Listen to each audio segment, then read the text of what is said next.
ಇನ್ನು CM ಸಲ್ಲಿಸಿರುವಂತ writ ಅರ್ಜಿಯ ವಿಚಾರಣೆ ಹೈಕೋರ್ಟ್ ಅಲ್ಲಿ ಆರಂಭ ಆಗಿದೆ ಅನ್ನುವಂತ ಡೀಟೇಲ್ ಈಗ ಲಭ್ಯ ಆಗ್ತಾ ಇದೆ. ಇವತ್ತು ಮಧ್ಯಾಹ್ನ ಅದನ್ನ ಮುಂದೂಡಲಾಗಿತ್ತು. ಸದ್ಯ ವಿಚಾರಣೆ ಆರಂಭ ಆಗಿದೆ. ನ್ಯಾಯಮೂರ್ತಿಗಳು ಕೋರ್ಟ್ ಹಾಲ್ಗೆ ಆಗಮಿಸಿದ್ದಾರೆ. ಅರ್ಜಿಯ ವಿಚಾರಣೆ ಆರಂಭ ಆಗಿದೆ. ಇವತ್ತು ಬೆಳಗ್ಗೆ ತುಷಾರ್ ಮೆಹ್ತಾ ಮತ್ತು ಸ್ನೇಹಮಯಿ ಕೃಷ್ಣ ಅವರ ಪರ ವಕೀಲರು ಮಣಿಂದರ್ ಸಿಂಗ್ ವಾದ ಮಂಡಿಸಿದ್ರು. ಸದ್ಯ ಮಣಿಂದರ್ ಸಿಂಗ್ ಅವರ ವಾದ ಕನ್ಕ್ಲೂಡ್ ಆಗಿದೆ, ಮುಕ್ತಾಯ ಆಗಿದೆ. ಅದಾದ ನಂತರ ಈಗ ಪ್ರಭುಲಿಂಗ ನಾವಡಗಿ ಅವರು ವಾದ ಮಂಡಿಸೋದಕ್ಕಿದ್ದಾರೆ. ಮತ್ತೊಬ್ಬ ಪ್ರತಿವಾದಿ ಪರ ವಕೀಲರು ಅವರು ವಾದ ಮಂಡಿಸೋದಕ್ಕಿದ್ದಾರೆ. ಆ ಬಳಿಕ ಮನು ಸಿಂಘ್ವಿ ಅವರು ಕೂಡ ಕೌಂಟರ್ ಆರ್ಗ್ಯುಮೆಂಟ್ ಮಾಡೋದಕ್ಕಿದ್ದಾರೆ ಅನ್ನುವಂಥ ಡೀಟೇಲ್ ಇದೆ. ಸೊ ಇವತ್ತು ಸುದೀರ್ಘವಾದಂಥ ವಾದ ಪ್ರತಿವಾದ. ಬೆಳಗ್ಗೆ 10:30 ತುಷಾರ್ ಮೆಹ್ತಾ ಆರಂಭದಲ್ಲಿ ರವಿಕುಮಾರ್ ಅವರು ವಾದ ಮಂಡಿಸಿದ್ರು. ಆ ನಂತರ ತುಷಾರ್ ಮೆಹ್ತಾ, ಬಳಿಕ ಮನಿಂದರ್ ಸಿಂಗ್. ಸದ್ಯ ಅದು ಕಂಟಿನ್ಯೂ ಆಗ್ತಾ ಇದೆ. ಈಗ ಸ್ವಲ್ಪ ಹೊತ್ತಲ್ಲೇ ವಿಚಾರಣೆ ಆರಂಭ ಆಗೋದಕ್ಕಿದೆ. ಎಸ್, ಪ್ರಭುಲಿಂಗ ನಾವಡಗಿ ವಾದ ಮಂಡನೆ ಆರಂಭ ಮಾಡಿದ್ದಾರೆ.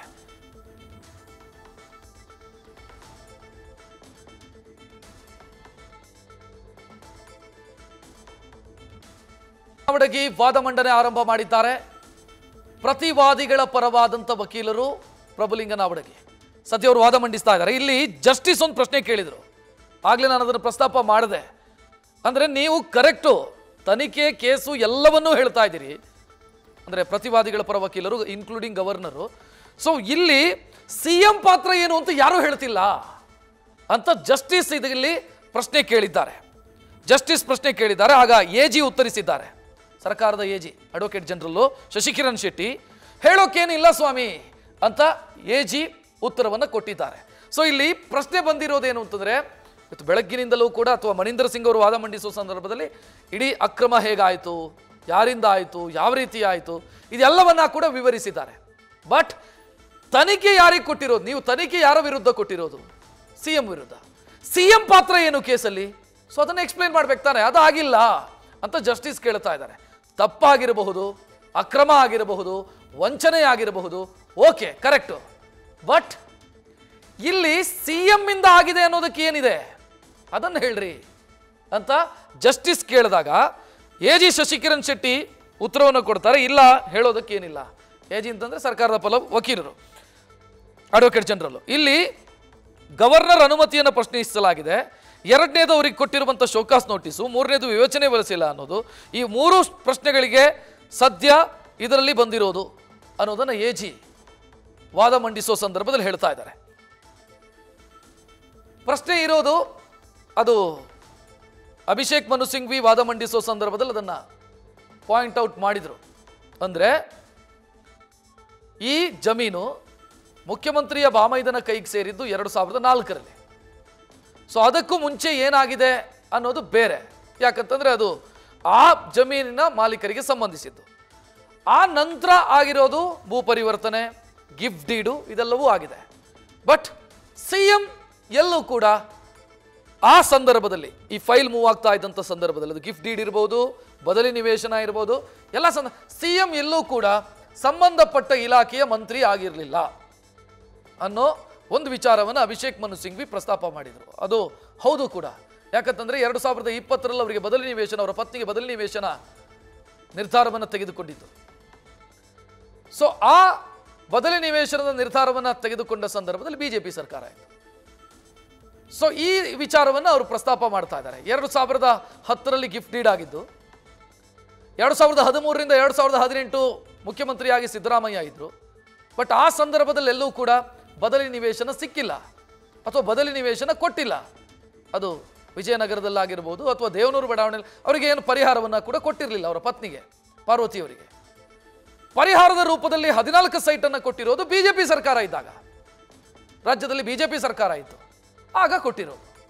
ಸೊ ಇಲ್ಲಿ ಸಿದ್ದರಾಮಯ್ಯ ಪಾತ್ರ ಏನು ಅನ್ನೋ ಪ್ರಶ್ನೆಯನ್ನು ಅಭಿಷೇಕ್ ಮನು ಸಿಂಘ್ವಿ ಕೇಳಿದರು. ಈಗ ಜಸ್ಟಿಸ್ ಕೂಡ ಅದನ್ನು ಕೇಳ್ತಾ ಇದ್ದಾರೆ. ಎಲ್ಲ ನೀವು ವಾದ ಮಂಡಿಸಿದ್ರಿ, ಸರಿ ಕರೆಕ್ಟು, ತನಿಖೆ ಯಾಕೆ ಆಗಬೇಕು ಎಲ್ಲವನ್ನ ಹೇಳಿದ್ರಿ. ಬಟ್ ಸಿಎಂ ಪಾತ್ರ ಏನು ಅನ್ನೋದನ್ನು ನೀವು ಹೇಳಿಲ್ವಲ್ಲ ಅನ್ನೋದನ್ನು ಅವರು ಪ್ರಸ್ತಾಪ ಮಾಡಿದ್ದಾರೆ. ಎಸ್, ಇಲ್ಲಿ ಪ್ರಭುಲಿಂಗ ನಾವಡಗಿ ಪ್ರದೀಪ್ ಕುಮಾರ್ ಪರವಾದಂಥ ವಕೀಲರು. ಪ್ರದೀಪ್ ಕುಮಾರ್ JDSನ ಸೋಷಿಯಲ್ ಮೀಡಿಯಾ ನೋಡ್ಕೊಳ್ಳೋರು ಮತ್ತು ಈ ಕೇಸ್ನಲ್ಲಿ ಅವರು ಕೂಡ ಒಬ್ಬ ದೂರುದಾರರು. ಪ್ರದೀಪ್ ಕುಮಾರ್ ಪರವಾದಂಥ ವಕೀಲರು ಪ್ರಭುಲಿಂಗ ನಾವಡಗಿ ರಾಜ್ಯ ಸರ್ಕಾರದ ಮಾಜಿ ಅಡ್ವೊಕೇಟ್ ಜನರಲ್, ಬಿಜೆಪಿ ಸರ್ಕಾರ ಇದ್ದಂಥ ಸಂದರ್ಭದಲ್ಲಿ ಅವರು ಅಡ್ವೊಕೇಟ್ ಜನರಲ್ ಆಗಿದ್ರು. ಸೊ ಅವರು ವಾದ ಮಂಡಿಸ್ತಾ ಇದ್ದಾರೆ.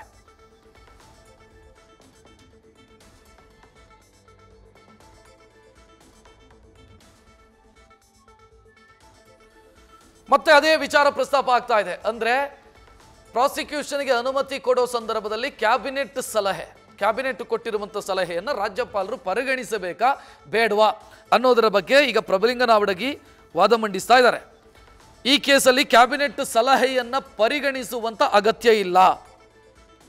ಇದನ್ನ ಈ ಹಿಂದೆ ಎಜಿ ಹೈಕೋರ್ಟ್ ಮುಂದೆ ಒಪ್ಕೊಂಡಿದ್ದಾರೆ ಅಂತ ಪ್ರಭುಲಿಂಗ ನಾವಡಗಿ ವಾದ ಮಂಡಿಸೋ ಸಂದರ್ಭದಲ್ಲಿ ಹೇಳ್ತಾ ಇದ್ದಾರೆ.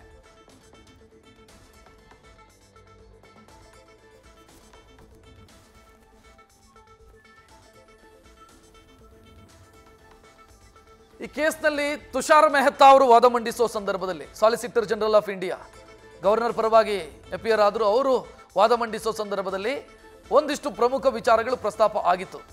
ಅದರಲ್ಲಿ ಮೊದಲನೆಯದಿದ್ದು ಸಿಎಂ ವಿರುದ್ಧ ದೂರು ಬಂದಂಥ ಸಂದರ್ಭದಲ್ಲಿ ಇವರು ಶೋಕಾಸ್ ನೋಟಿಸ್ ಕೊಟ್ಟರು. ಶೋಕಾಸ್ ನೋಟಿಸ್ಗೆ ಉತ್ತರವನ್ನು ಕೊಡಲಾಯಿತು. ಕ್ಯಾಬಿನೆಟ್ ನಿರ್ಣಯವನ್ನು ಮಾಡಿ ಕಳಿಸಲಾಯಿತು. ಅಂದರೆ ಅವಕಾಶ ಕೊಡಬೇಡಿ, ಈ ಕೇಸಲ್ಲಿ ಹುರುಳಿಲ್ಲ ಅನ್ನೋದು ಕ್ಯಾಬಿನೆಟ್ ನಿರ್ಣಯ ಆಗಿತ್ತು. ಬಟ್ ಸಿಎಂ ವಿರುದ್ಧ ದೂರು ಕೇಳಿಬಂದಂಥ ಸಂದರ್ಭದಲ್ಲಿ ಕ್ಯಾಬಿನೆಟ್ ಮಾಡಿದಂಥ ನಿರ್ಣಯದ ಆಧಾರದ ಮೇಲೇನೆ ರಾಜ್ಯಪಾಲರು ನಿರ್ಧಾರ ತೆಗೆದುಕೋಬೇಕಾ ಅಥವಾ ಅವರ ವಿವೇಚನೆಯನ್ನು ಬಳಸಬೇಕಾ? ಸೊ ಇದು ಬಹಳ ಪ್ರಮುಖವಾದಂಥ ಪ್ರಶ್ನೆಯನ್ನು ತುಷಾರ್ ಮೆಹ್ತಾ ಇವತ್ತು ಬೆಳಗ್ಗೆ ಪ್ರಸ್ತಾಪ ಮಾಡಿದರು. ಅದರ ಮುಂದುವರಿದ ಭಾಗವಾಗಿ ಈಗ ನಾವಡಗಿಯವರು ಕೂಡ ಅದನ್ನು ಪ್ರಸ್ತಾಪ ಮಾಡ್ತಾ ಇದ್ದಾರೆ. ಸಚಿವ ಸಂಪುಟ ತೆಗೆದುಕೊಂಡಂಥ ನಿರ್ಣಯದಲ್ಲಿ ವ್ಯತ್ಯಾಸಗಳಿದ್ದಾವೆ ಅನ್ನೋದರ ಬಗ್ಗೆ ಯಾವುದೇ ಅನುಮಾನಗಳಿಲ್ಲ ಅನ್ನೋದನ್ನು ಅವರು ಕೂಡ ಪ್ರಸ್ತಾಪಿಸ್ತಾ ಇದ್ದಾರೆ. ಇಲ್ಲಿ ಇದನ್ನು ಸಿಂಪಲ್ ಆಗಿ ಎಕ್ಸ್ಪ್ಲೈನ್ ಮಾಡಬೇಕು ಅಂತಂದ್ರೆ, ವ್ಯಕ್ತಿಯೊಬ್ಬನ ಮೇಲೆ ಆರೋಪ ಕೇಳಬಂದಂಥ ಸಂದರ್ಭದಲ್ಲಿ, ಇಲ್ಲಿ ವ್ಯಕ್ತಿ ಅಂತಂದ್ರೆ ಸಿಎಂ ವಿರುದ್ಧ ಒಂದು ಆರೋಪ ಕೇಳುವಂತು. ಈ ಕೇಸಲ್ಲಿ ಭ್ರಷ್ಟಾಚಾರ ಆಗಿದೆ, ಅಕ್ರಮ ಆಗಿದೆ ಅನ್ನೋ ಆರೋಪ ಕೇಳುವಂತು. ಇದಕ್ಕೆ ಸಿಎಂಗೆ ಶೋಕಾಸ್ ನೋಟಿಸ್ ಕೊಡಲಾಯಿತು. ಅದಕ್ಕೆ ಅವರು ಉತ್ತರಿಸಿದರು. ಕ್ಯಾಬಿನೆಟ್ ಒಂದು ನಿರ್ಣಯವನ್ನು ತೆಗೆದುಕೊಳ್ತು, ಪ್ರಾಸಿಕ್ಯೂಷನ್ಗೆ ಅನುಮತಿ ಕೊಡುವಂತ ಅಗತ್ಯ ಇಲ್ಲ ಅಂತ. ಆ ನಿರ್ಣಯ ಇದೆಯಲ್ಲ, ಕ್ಯಾಬಿನೆಟ್ ಅಲ್ಲಿ ತೆಗೆದುಕೊಂಡಂತ ನಿರ್ಣಯ ಇನ್ಫ್ಲೂಯೆನ್ಸ್ಡ್ ಬೈ ಸಿಎಂ ಅನ್ನೋದು ಇಲ್ಲಿರುವಂತ ಪ್ರಶ್ನೆ. ಅಂದ್ರೆ ಸಿಎಂ ಸೂಚನೆಯ ಮೇರೆಗೆ ಕ್ಯಾಬಿನೆಟ್ ಆ ನಿರ್ಧಾರವನ್ನು ತೆಗೆದುಕೊಂಡಿದೆ ಅಥವಾ ಸಿಎಂ ನಾಮನಿರ್ದೇಶನ ಮಾಡಿದಂತ ವ್ಯಕ್ತಿ ಕ್ಯಾಬಿನೆಟ್ ಸಭೆ ಮಾಡಿದ್ದಾರೆ. ಡಿ.ಕೆ. ಶಿವಕುಮಾರ್ ಸಿಎಂ ನಾಮನಿರ್ದೇಶನ ಮಾಡಿದಂಥ ವ್ಯಕ್ತಿ ಕ್ಯಾಬಿನೆಟ್ ಸಭೆ ಮಾಡಿ ಸಿಎಂ ಪರವಾಗಿ ನಿರ್ಣಯವನ್ನು ತೆಗೆದುಕೊಂಡು ಅದನ್ನು ರಾಜ್ಯಪಾಲರಿಗೆ ಕೊಟ್ಟಾಗ ಗಂಭೀರ ಆರೋಪ ಇದ್ದರೆ ರಾಜ್ಯಪಾಲರು ಏನು ಮಾಡಬೇಕು? ಕ್ಯಾಬಿನೆಟ್ ನಿರ್ಣಯ ಇದೆ, ನಾನು ಅನುಮತಿ ಕೊಡಲ್ಲ ಅಂತ ಹೇಳಬೇಕು, ಅಥವಾ ಈ ಕೇಸಲ್ಲಿ ಪ್ರೈಮಾಪೆಸಿ ಇದೆ, ಈ ಕೇಸಲ್ಲಿ ಹುರುಳಿದೆ ಪ್ರಾಥಮಿಕವಾಗಿ ಅಂತ ಹೇಳಿದಾಗ ಇದರ ಕೇಸಿನ ತನಿಖೆಯ ಅಗತ್ಯ ಇದೆ ಅಂತ ಭಾವಿಸಿ ಅನುಮತಿಯನ್ನು ಕೊಡಬೇಕಾ? ಸೊ ಈ ಪ್ರಶ್ನೆ ತುಷಾರ್ ಮೆಹ್ತಾ ರೈಸ್ ಮಾಡಿದರು.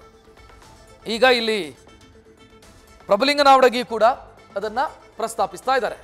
ಕ್ಯಾಬಿನೆಟ್ ತೆಗೆದುಕೊಂಡಂಥ ನಿರ್ಣಯ ಎಲ್ಲವನ್ನ ಕೂಡ ಗವರ್ನರ್ ಪಾಲಿಸಬೇಕಾದಂಥ, ಗವರ್ನರ್ ಅದರಂತೆಯೇ ನಡ್ಕೊಳ್ಳಬೇಕಾದಂಥ ಅಗತ್ಯ ಇಲ್ಲ. ಆರ್ಟಿಕಲ್ 163 ಪದೇ ಪದೇ ಕೋಟ್ ಆಗ್ತಾ ಇದೆ. ಆರ್ಟಿಕಲ್ 163 ಹೇಳ್ತಾ ಇರೋದು, ಅಲ್ಲಿ ಕ್ಲಿಯರ್ ಆಗಿ ಹೇಳುತ್ತೆ, ರಾಜ್ಯಪಾಲರ ಕಾರ್ಯವೈಖರಿಯ ವಿಚಾರಕ್ಕೆ ಸಂಬಂಧಿಸಿದಂತೆ ರಾಜ್ಯಪಾಲರಿಗೆ ಚೀಫ್ ಮಿನಿಸ್ಟ್ರು ಸೇರಿ ಮಂತ್ರಿಮಂಡಲ ಸಲಹೆಯನ್ನು ಕೊಡಬೇಕು, ಅವರ ಕಾರ್ಯವಿಧಾನದಲ್ಲಿ ಸಲಹೆಯನ್ನು ಕೊಡಬೇಕು, ಅದರಂತೆ ರಾಜ್ಯಪಾಲರ ಕಾರ್ಯವಿಧಾನ ಇರುತ್ತೆ ಅಂತ. ಬಟ್ ಇಲ್ಲಿ ಅದೇ ಆರ್ಟಿಕಲ್ 163ಯಲ್ಲಿ ಸಾಂವಿಧಾನಿಕ ವಿಚಾರಗಳು ಬಂದಾಗ ವಿವೇಚನೆ ಅನ್ನುವಂಥ ವಿಚಾರ ಬರುತ್ತೆ. ಸೊ ಆ ವಿವೇಚನೆಯ ಪವರ್ ಅನ್ನ ಇಲ್ಲಿ ರಾಜ್ಯಪಾಲರು ಬಳಸಿದ್ದಾರೆ ಅನ್ನೋದು ಒಟ್ಟು ಪಾಯಿಂಟ್ ಆಫ್ ಆರ್ಗ್ಯುಮೆಂಟ್.